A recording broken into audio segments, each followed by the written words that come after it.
Hey guys, this is Stephanie and I'm Stacks on Stacks on Stacks.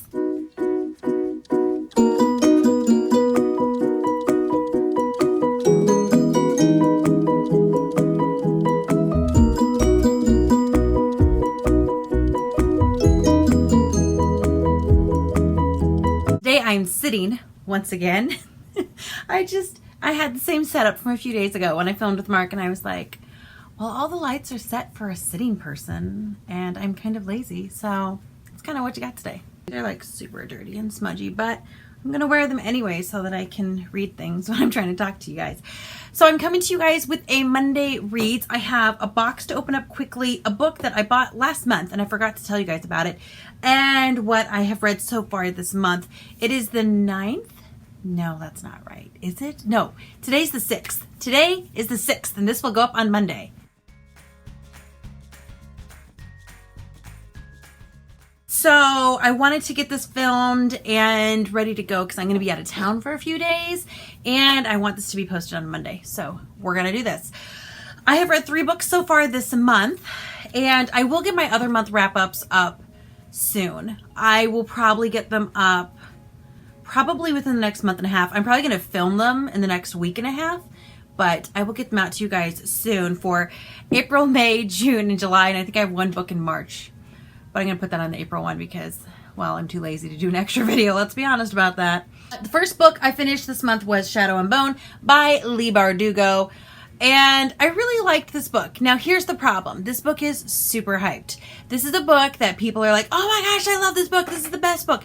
I read Six of Crows first and then Crooked Kingdom. And I loved Six of Crows and Crooked Kingdom for that matter. And I gave them both 5 stars. I did not give this one 5 stars. I gave it 4.5 stars. I really did like this book. I thought it was fun, and the only reason I think I gave it 4.5 stars, and I'm going to sound so mean, I can totally tell this is her first book. I can totally tell. I'm just like, there are things in here I'm like, I feel like that's not the Leigh Bardugo I know and love. But the Leigh Bardugo that I know and love, I've read her later books. This is her first book, and I'm like, I can tell. However, this is still really great. So I'm kind of grading this against her other books. If I were grading this against all the other books, it would probably get 5 stars. I really did enjoy this. It was a super quick read, by the way. Super quick. And I think a couple of you guys said, oh, it's a super quick read. You'll get right through it. I really did. Like, I started it during the booktubeathon, but then I had headaches and I wasn't reading. I really didn't want to listen to anything either because of my head. So it was after it had wrapped that I was like, I'm going to read this. I'm going to do it. It's so quick. I think I was like 70 pages in at the end of the booktubeathon, and then I think I read like 200 pages the next time I sat down to read it. Like, I went through it like that. So I really did enjoy this one. First book in the Grisha universe. And then there's this like nice little interview in the back with Leigh Bardugo about where did you come up with this idea and all this kind of stuff. I don't know when the interview was done, but they said that there's going to be like a mini series on I don't know if it's Netflix or Amazon, but a mini-series, I'm like, yes, please. But I probably need to get to the other 2 books in the series if I'm going to do that, which I will probably pick up Storm and Siege soon, probably soon. But I really did like this one. Basically, we are in a fictional world, kind of has a Russian influence, I would say, where certain people have magic and they're called Grisha. The Grishas can have magic where they can control fire or water or wind. That's like the earth magic. Then there's people who are heart renderers. So they can like kill ya, or there are people that are healers. And then there are people that can like change your appearance. I think, you know, take away bags under the eyes and stuff like that. I'm sure they could do more than that. But some of these were talked about in Six of Crows, but I will say in Six of Crows, she kind of talked about like, this is the thing, and you know what this is. I didn't really, so it makes a lot more sense now. But I did like Six of Crows better, but I did like this one. It was great. I will continue on. I'm trying this new thing where I only talk about each book for 30 seconds or less. So if you're like, gosh, she didn't talk about it very long, there's a reason for that. The next book I finished was The Binding by Bridget Collins, and I'm not going to hold this one up because it's really glary. There, I'll hold it right there. This is a book I heard about from Books and Jam, and basically it's about a guy who is a farmer, and then he is told he has to go work at a bindery. And a bindery is a place where they make books, and the books, what is in the book is people's memories. People put memories in the books, and then they don't have those memories anymore, and the memory is in the book. and they don't have to live with whatever they choose not to live with. So I thought the concept was great. I ended up giving this maybe a 3.5. It was a little disappointing. So what I just described to you takes place about the first third of the book. And there are some characters and things that are introduced right after that. And I was like, well, if they go this way and do this, I feel like that's super predictable. I feel like they set it up just for this thing. And I was like, and then it's what happened. And I was like, oh, that was kind of disappointing because I feel like it was actually a really exciting plot and I didn't feel it ended excitingly. There were a few little things that I was like, oh yes. But the vast majority of the back 2/3 of the book, I was like, okay, I see where this is going. It's getting a little predictable. I understand. And then I felt like she took a long time to get there. That was the other thing. I was like, okay, I see where we're going. So let's just get there already. And I just kind of lost interest. And that was frustrating to me because I loved the concept of this book. And I didn't hate the ending. I just felt like it was a really predictable ending. And it was exactly what I thought was going to happen. And it did happen. And I just wanted something more. I wanted something more. That's all. And I didn't hate it. But I did love it, and I really wanted to love it. Maybe if I went in with lower expectations, I would be rating this a little better. It's possible. So if any of you guys have read this, by all means, let me know. But it did come out this year, so I don't know. And the last book I've read so far this month is Deadbeat by Jim Butcher. This is the 8th, 7th, I don't know, in the Dresden Files series 7th. This is the 7th book in the Dresden Files series. I'll put a picture here for you. And I think I gave it maybe a 3.8. This is one of the ones I liked a little more in the Dresden Files.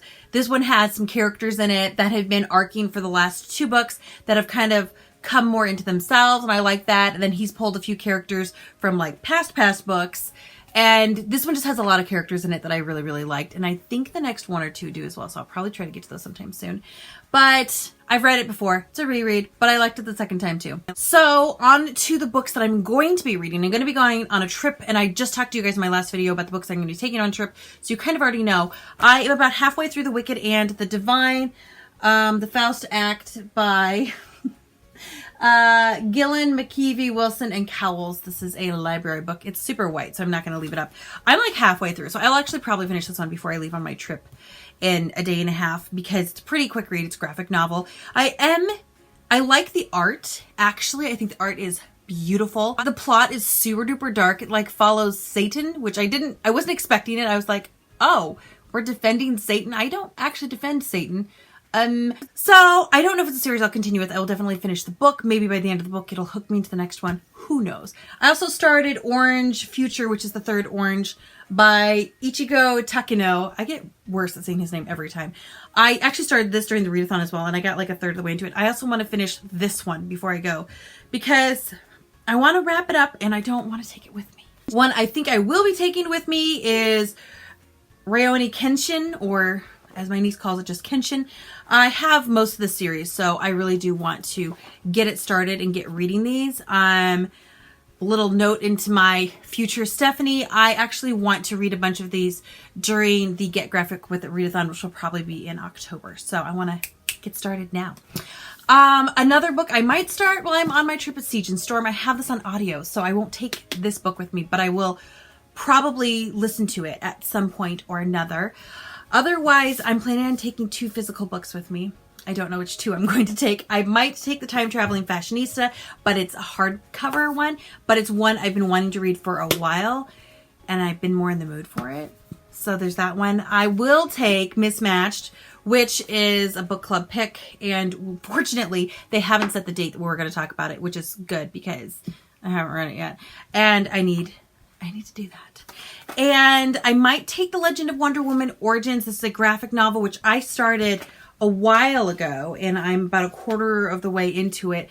And I'm just hesitant to actually take a graphic novel with me. They take up a lot of space, and I'm just doing a carry-on, so I don't know. And there's a chance I could buy books while I'm in Dallas. Who knows? Nobody knows. This is the other book club book I have, A Discovery of Witches by Deborah Harkness. I don't know what this is about. I know there's witches in it, and I want to say, I don't know, vampires? I don't know. It's a TV show, so book club picked it, so Stephanie will read it. I don't know if I'm in the mood for this book. That is the problem. I don't know if I'm in the mood for it. So I might or might not take it with me. I did try and get it on audiobook. My library doesn't have it on audiobook. So I might just have to read it like a big girl. I really am only planning on taking, like, I only want to take 2 actual books with me. I might take a 3rd one, maybe, but I'm weird about taking books on trips. I don't want to lose them. I don't want to, like, ruin them. And my bags always get lost, which is why I'm just doing a carry-on. On my phone, I have The Lies of Lochmora, which I'm looking forward to reading. I have Again But Better by Christina Rico, I think. I don't know. I started it and I wasn't loving it. I was kind of like, okay. I just could tear that contemporary right apart. So I need to be nice. Otherwise, I have Kindred on my phone and Throne of Glass as well on my phone. And then Name of the Wind, which I could restart Name of the Wind as well because I've been wanting to get a reread in of that. So I have options of things to listen to and I have options of things to read. By the time this video posts, I already be on my trip. So you can vote if you want, but it's not going to matter. But I still love you. And the book that I got, which I'm really excited about, when Amazon had their Amazon Day sale thing, I wanted to get Paper Girls Volume 1 and 2, but somehow I didn't buy Volume 1, but I got Volume 2, and it was super cheap. It was like $13 or something, and it's really shiny. Anyway, this is the bind up of the second half of the series. I liked both the first and second half series, but currently I only own the second half.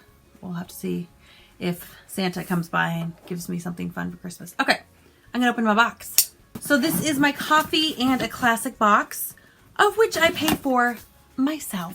I will let you guys in on something. So I got the Bookie box for like a year or so, and I really liked her box, and I am a little bit sad that she canceled her box. I mean, I get it. I'm sure it's a ton of work, but she actually made this really interesting video before she canceled her box where she talked about how much work it is having a box. And I totally get, I own my own business, so I totally understand people being like, I want this thing and I want it now. Why am I not getting this thing? And yes, people can be crap bags. We all know this is true. But apparently people were like super, super mean to Julia about things. And they'd be like, my box is late. Now, the thing is, when the box is late because the distributor who has the book or whatever is late, then her box is going to be late. And she would usually send out an email and be like, hey guys, sorry, the box is going to be late. And I was like, whatever, box comes when it comes. I don't really care. So, but one thing she pointed out in that video, which if you think of looking on her channel, it was a good, very educational video. She said most people who have these book boxes are small businesses. They do them out of their basements or their garage or something like that. These are not like big businesses. These are people who have like 3,000 subscribers max. And so when you complain about things, you have a problem, it really is a problem and they do care, but this is probably a part-time thing, like something they do in the evening, stuff like that. So I've tried to be more conscious when dealing with book people, but I do really, really like my coffee in a classic box, which is the one that I still get. And I do really respect those book box people as well for what they do. This month's is The Adventures of Huckleberry Finn, which is pretty fun actually. So the coffee is a journey along the Mississippi, fruity and rich coffee. Oh, it has Missouri and Arkansas. That's pretty cool. It doesn't have a little smell hole, so I'll have to see how it tastes later. And then I have, I think it's a puzzle. I'm gonna throw all these little gross crunchy things away because I hate them. Oh, we got a mug. The Adventures of Huckleberry Finn by Mark Twain. Not the best mug, but it's not a stinker. And then we have a little, oh, these are like little candies, like hard candies. I don't know what kind. They don't smell like anything in particular. They're like purple. So I'll try one. The things I do for science. I hope they're not like licorice. Mm-mm. Are they grape? They might be grape. I bet it's on the card. Oh, I'll finish this first. Then we have a puzzle, which I like puzzles. Ooh, it's pretty too. I'm not big on scenery puzzles, but it's only 280 pieces, so I think I'll live. And then our bookmark. Oh, I see what it is. It goes on a book like so. It's like a big old paperclip bottom. Ding. And you put it on like so. That's pretty cute, actually. At first I thought it was like an upside down dress. I was confused. Nature drinking straws. A 5-inch cocktail straw and a tall 7.5-inch straw. Straws are not intended to be eaten. Good to know. Or digested. And should only be used for drinking a device. Our straws are made from wheat stems and have been tested as gluten-free. Oh, natural wheat stems. I thought these were metal straws, and I was like, of course we're not going to eat metal straws. They're called hay straws. Okay, this is interesting. All right, so the question is, how many times do you get to use these straws before they, you know, dissolve? Yeah, these are hay. This is hay, guys. This is hay, and it's straw. It's straw. There you go. And it's hay. That's weird. Not gonna lie, but I have a set of like 10 5-inchers and 10 7. Okay, whatever. You know what? Whatever. It's fine. I will find a time to use my hay straws. Okay, in the book, as we said, Huckleberry Finn. Looks a lot like my other copy of Huckleberry Finn because it is the same copy. I might have to actually cancel this box because about every other month I'm getting one of these editions, the paper mill ones or paper mill press. I don't know what they're called, but I'm getting one of these editions about every other month. And I already have them. Mark got them for me for Christmas. So I don't really want to keep paying for books that I'm already getting. But I do like getting a book box. So if you guys can think of another book box you think I would like, by all means, let me know. But that is it. That is everything I have. Oh, I didn't look up what kind of candy it was. Coffee is Horn to Harbor Blend from Coffee by Design. Wild Huckleberry Starlets from Huckleberry Heaven. So it's a huckleberry. It kind of tasted like a, I don't know, a berry, a grape, some mix between berries and grapes. I couldn't tell you. The hay straws are 100% biodegradable. A denim chevron bookmark. Huck and Jim Mississippi puzzle. A mug and a book. That is everything. So I hope you guys enjoyed my little update of what's going on, what I read, what I'm going to read, and what was in the box. Please leave a comment down below and actually tell me the last 5-star book that you read. I would have to say, of the books I've read so far this month, I thought one of them would have been a 5-star read, but no such luck. Leave a comment down below with that 5-star read because I am interested in that. Otherwise, I will get my wrap-ups posted. Hopefully, my Monday reads are back. And I hope you all have a good week. Comment, like, subscribe, click the bell. Do what you're going to do. Talk to you guys soon. Goodbye.